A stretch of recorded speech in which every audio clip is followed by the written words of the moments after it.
Accounting terms में अक्सर लोग कैपिटल और एसेट्स को डिफरेंशिएट नहीं कर पाते हैं। आमतौर पर कैपिटल और एसेट्स एक से ही लगते हैं, लेकिन अकाउंटिंग टर्मिनोलॉजी में ये दोनों ही डिफरेंट है।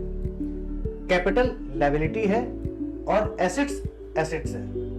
इसका मेन रीजन क्या है? कैपिटल प्रमोटर या पार्टनर या इंडिविजुअल अपनी बिजनेस में इन्वेस्ट करते हैं। जो बिजनेस में कैपिटल इन्वेस्ट की जाती है उससे एसेट क्रिएट करी जाती है। इसीलिए अकाउंटिंग में कैपिटल को लायबिलिटी साइड में दिखाया जाता है और एसेट्स को एसेट साइड में दिखाया जाता है।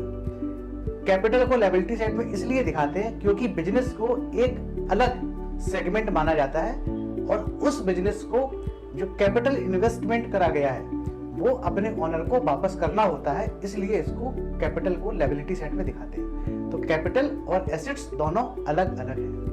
अब कैपिटल और एसेट्स को एक एग्जाम्पल के तौर पर समझते हैं, एग्जाम्पल के रूप में समझते हैं। जब हम मान लीजिए कोई बिजनेस स्टार्ट करते हैं, मान लीजिए मैंने एक XYZ बिजनेस स्टार्ट किया और उसमें 1 लाख रुपए दिए, तो 1 लाख रुपए जो मैं लगाऊंगा, जो दूंगा, वो हमारी कैपिटल हुई। एसेट साइड में वो 1 लाख रुपए आ जाएगा और लायबिलिटी साइड में एज ए कैपिटल उसको खड़ा कर देंगे। अगर उस एसेट से, उस कैश से मैंने बहुत सारी चीजें खरीद ली, जैसे फर्नीचर खरीद लिया, कुछ कैश भी पड़ा है, कुछ सामान भी खरीद लिया, तो वो एसेट साइड में कैश, फर्नीचर और गुड्स, क्लोजिंग स्टॉक इस तरीके से दिखाया जाएगा और लायबिलिटी साइड में 1 लाख रुपए की लायबिलिटी दिखाई जाएगी, कैपिटल दिखाई जाएगी। इसलिए हमने जो 1 लाख रुपया बिजनेस में इन्वेस्ट किया है वो बिजनेस के लिए 1 लाख रुपए लायबिलिटी हुई और उस 1 लाख रुपए की लायबिलिटी से कैपिटल में डिनोमिनेट कर दिया, एसेट्स में, उस कैपिटल को एसेट्स में डिनोमिनेट कर दिया। तो ये कैपिटल और एसेट्स का अंतर हुआ।